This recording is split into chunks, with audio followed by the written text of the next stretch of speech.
Everybody, 49. See the little hair wrap I had on yesterday? I put it in trying to make it look like a shirt. This is beautiful.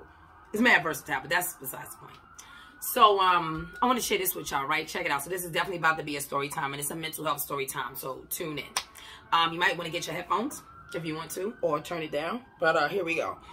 So, when I have my own participants or whatever, like not the participants I get from my job, like the participants that deal with me solely, you know, one of them today asked me, do I have the lived experience of wanting to self-harm or actually take my own life?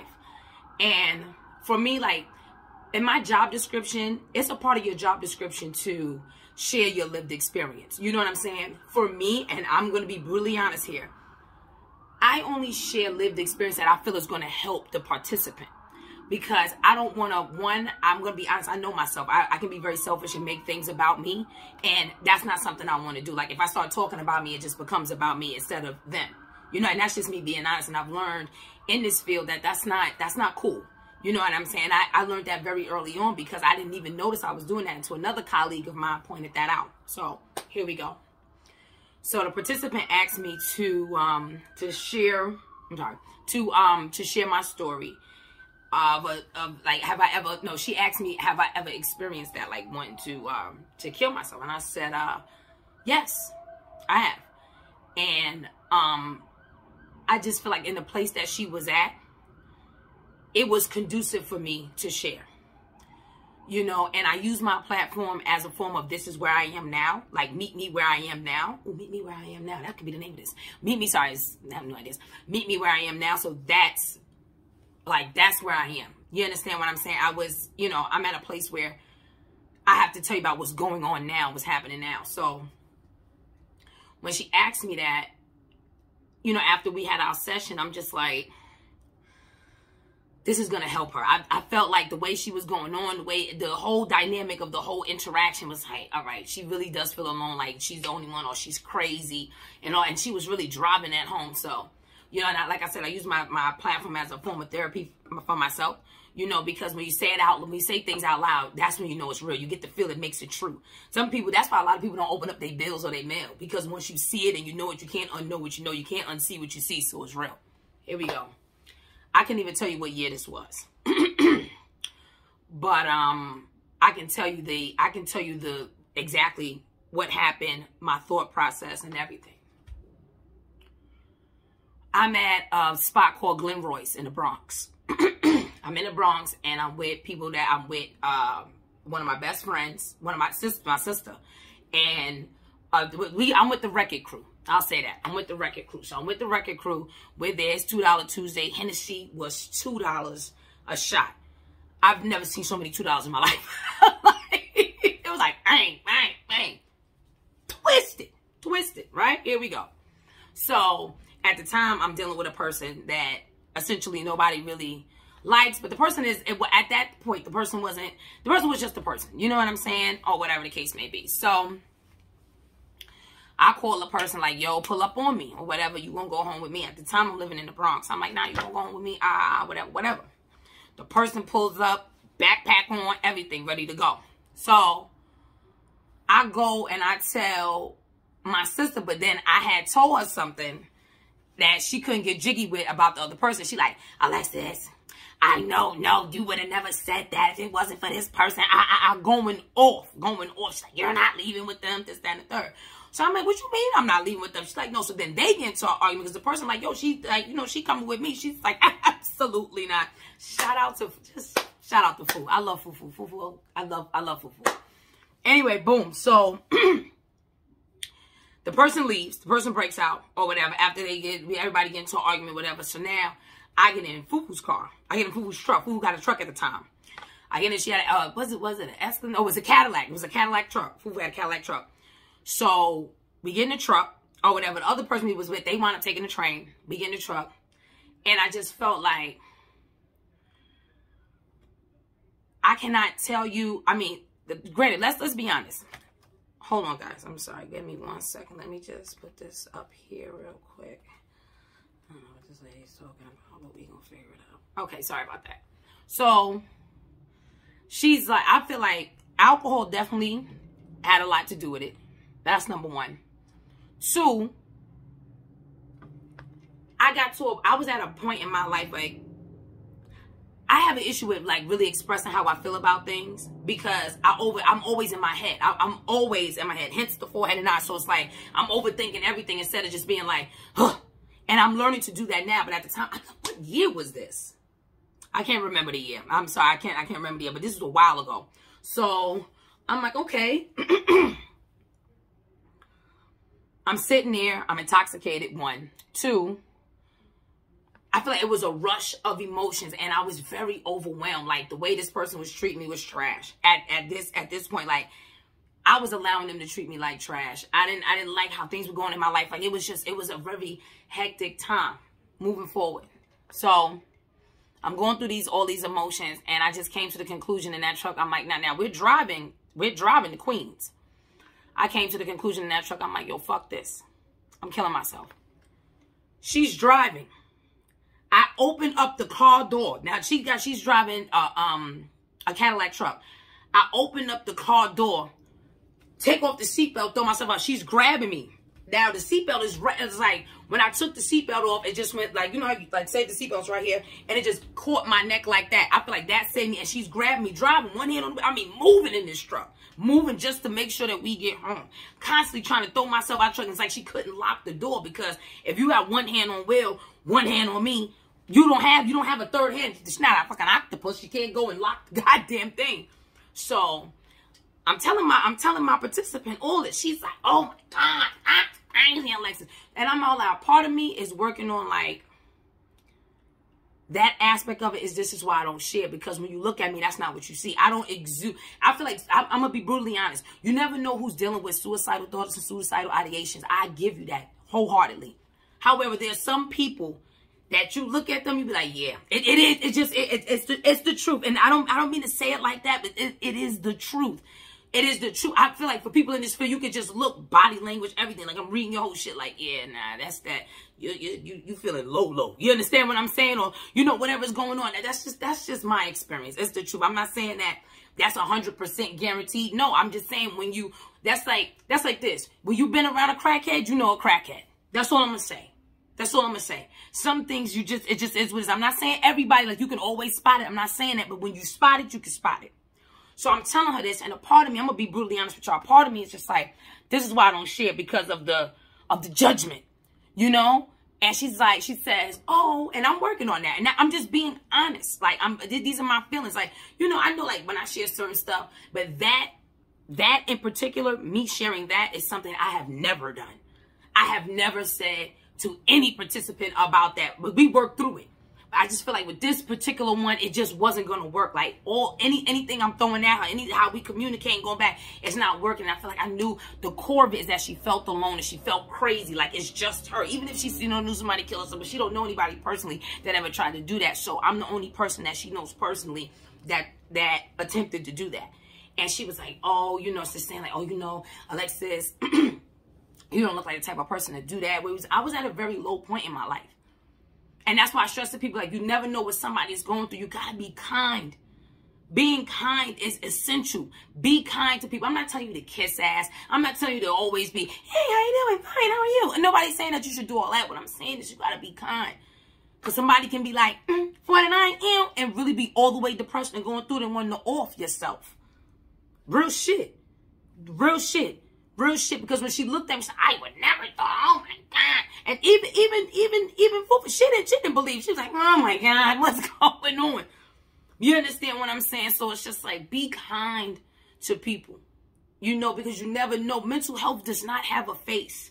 It doesn't have a face. Like, I feel like for me in the field, if you ever been around somebody that has mental health, like the way they act, the way they move, the inconsistencies within what they got going on, you can tell. That's what I mean. If you have that lived experience and you've been around it, or you have it yourself, then yes, sometimes you can tell. But there's a lot of I would say, if you got the lived experience of either dealing with mental health or living with somebody with mental health, You have a different, you move different, because you know that's like when you know somebody is on, you move different. Like, no, I got to hide my money. No, that money, he don't drive. I ain't never seen him do nothing, but I know a daga daga da when I see a daga daga da. You understand what I'm saying? Like, we know this. You know, come on. It's the truth. Come on. Do you feel it? You feel it? You feel it? Like, come on. We're not doing that. It's the truth. So my thing is,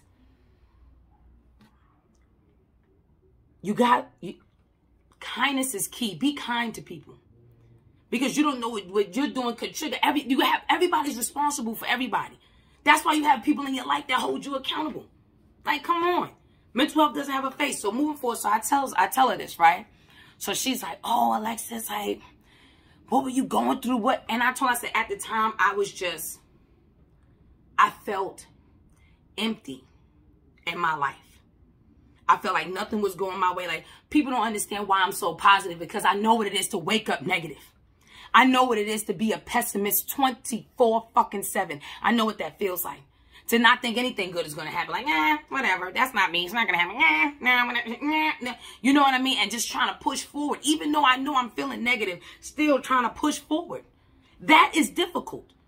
You know, and I told myself that no matter what my truth may look like to anybody else, because people used to try to tell me my truth. You're not living in your truth. You don't even know me. That's the crazy. People really think they know you like you don't know me. You don't pay attention to me the way I pay attention to you. I stalk you. You in my life, I stalk you. I don't care.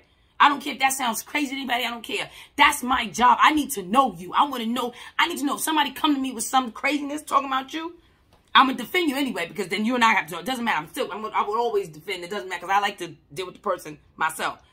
But I need to know, when they tell me that, is it any possibility you could have did that? That's how much I'm on your body. Come on. Come on. Live in your truth. And that's what I told myself, that I was going to live in my truth. And I wasn't going to, I feel like that's why, you know, somebody told me like I'm real sensitive.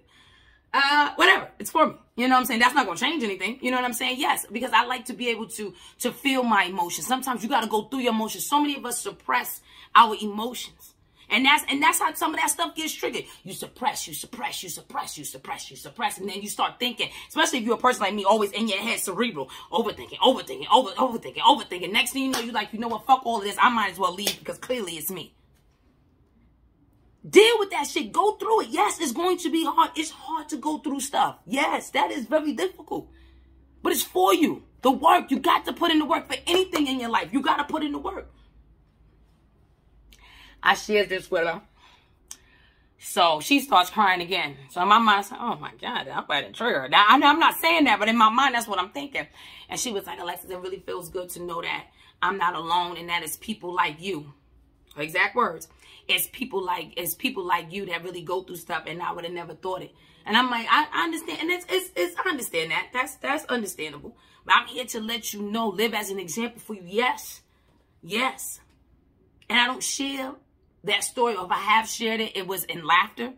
But that was a real moment for Fufu and I, dead ass. Like, she had to literally have one hand on the wheel and one hand on me, because I'm trying to get out of the vehicle. I'm 186 pounds at the time. I'm still about the same size. Maybe I was a little smaller. I don't really know. You know what I'm saying? And it's like you have to pull a whole human back. It's not like this is a baby. You like trying to pull me. And it's one hand on the wheel and one hand on me. And I'm determined. I'm crying. It's like, I don't even want to do this no more. I don't want to live. I don't care about nothing, anything. Everything is done off. You know, so that's why, like, I dedicate myself to this mental health field, because I snapped. I reached my breaking point. And another thing I want to add to that is that's why, like, I implore people, like, stop playing with people's emotions. Like, stop gaslighting them. Stop love bombing them. You know, I know there's people out here with narcissistic disorder. And I know that's like in the DSM-4, 5, 7, 8, or 9. Or I get all of that. But like, come on, you got, at some point, you got to take responsibility. You know what I'm saying? You got to take responsibility on both ends. But more, for me right now, in this moment, is for the person, like, you know what you're doing. Because then, like, you know, that's when bad things start to happen. Then it start to happen. Then you want some sympathy. I can't believe they shot my car. I can't believe she busted out my windows. I can't believe she stabbed me. Oh, I can't believe this person did this. Why you can't believe it? Why? Because you expected my response to be like, oh my God, like, why would you do that? I can't believe. No, I'm not. Oh my God, why would you do that? I can't believe. I'm not that person. I busted the window out and go. I'm that one. I smear that shit up on your door. I piano and laundry bag with the clean clothes. Yeah, that's me. Fuck out of here. Like, come on. Are you crazy? Like, people, I don't even want to go into a tangent. I just say this. It's just that I wanted to share this story because this was the first time that I've actually told anybody outside of somebody that is close and personal to me that story, and not in a laughing matter.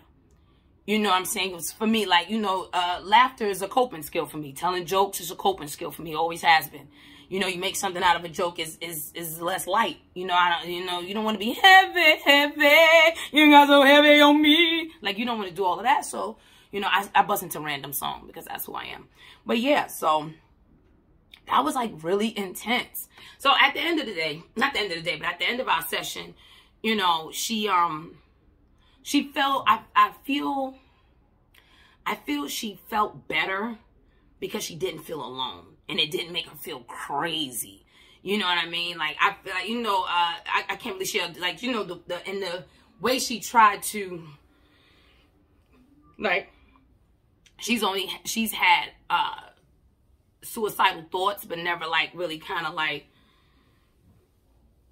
went through it. Excuse me, I have indigestion. I apologize. I had some red sauce. I'm getting old. Now I got indigestion. Wink. But yeah, so I just wanted to share that with you guys, and just to really push forward with mental health is real, and it's not an excuse. A lot of people think it's an excuse, and you know, I'll be brutally honest with you. Some people may use it as an excuse to get over and do what it is, but it's just, it's just treat people kind, no matter what. Treat people kind. Treat people kind. Treat people kind. And if you know that, don't, what gets under my skin is that people know what they be doing for their own self-validation. For their own self-validation, you want to love bomb this person so they do everything for you. For your own validation, you want to sit there and be whatever it is that you want to be, a narcissist, an energy drainer. You know, you want to do all, like, what, like, you need to love yourself too. Love yourself. Stop doing that to people so they can give you the validation. You know you got to look for yourself. It's not our fault you think you ugly. Inside and out. Outside and in. That's no one's fault. Like, nobody should be subjected to that. That's craziness. That's craziness. That's craziness. And craziness is dismissive. So we got to dismiss that. Absolutely not. I just wanted to share that with you guys. To be kind. Take care of yourself. Be more self-aware of yourself. Notice when something is wrong. And surround yourself with people that will tell you the truth. And it's okay if you don't like to hear the truth. It's okay if you don't like to hear the truth about yourself. Just be willing to hear it.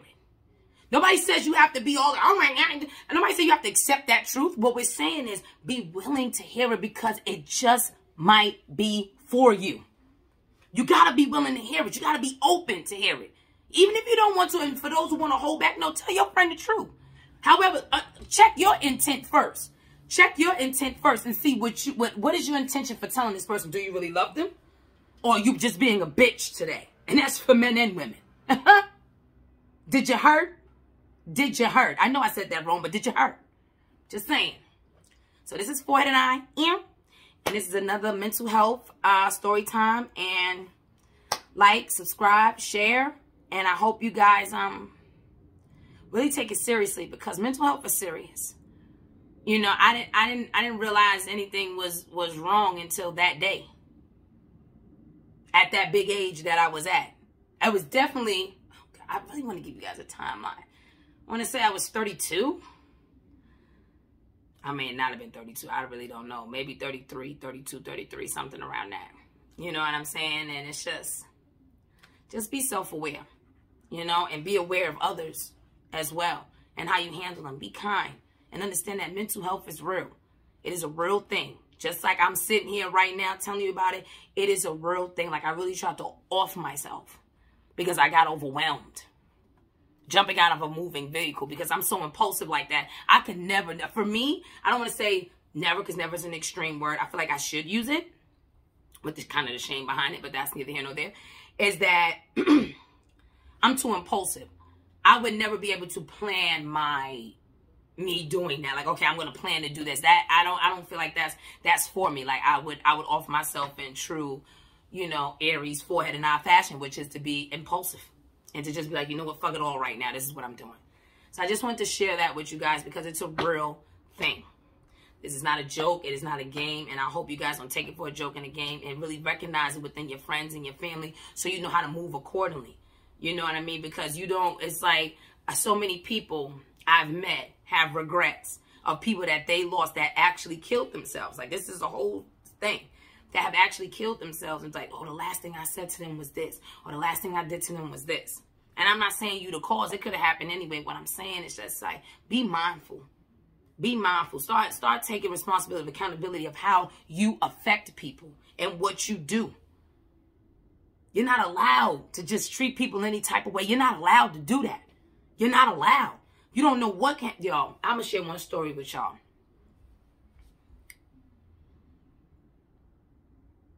So I'm pregnant, right? And not now, but at the time I'm pregnant. First person that tells Fufu, I'm like, yo, Fufu, I'm pregnant. We happy as fuck. Right? Happy as fuck.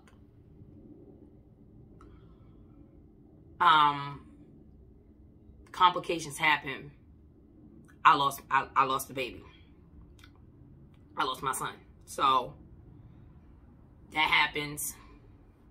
You know, hold on guys, because I'm really at still at work here. So I lose the baby because of complications or whatever. So I'm like, all right. Now I'm fucked up behind it because at that time in my life, everything was going great. When I tell you great, I can't describe how in a great space I was in. And when that happened, it just rocked me. So I'm like, I really wanted my kid. So I said, okay, that happens, have to go, you know, the ladies know, they have to get a DNC, got to do this, got to do that. Crazy shit. So I said, okay. At the time, I was 15 weeks pregnant, going on to 16 weeks. 15 going on to 16 weeks pregnant. So, I mean, I'm excited. Like, don't tell nobody, because, like, you know, because it's early. So, like, don't tell nobody, don't tell nobody, don't tell nobody. So, I only told her and my mom, whatever. So, then that happened. I lost the baby. And I went to work. I went to work maybe, like, after the whole, I had to get the procedure. I went to work. I took out of work maybe, like, for a week, and then I came back. And the way my boss handled me, so this is in a work environment, the way my boss handled me was so out of pocket. Like, saying, you're behind, you didn't do this, you didn't do that, you're supposed to be with this kind of, mind you, nobody, like I told you, nobody knew I was pregnant. Only person, oh, another person knew too. Only person that knew was Cassie and Fufu. Cassie and Fufu knew.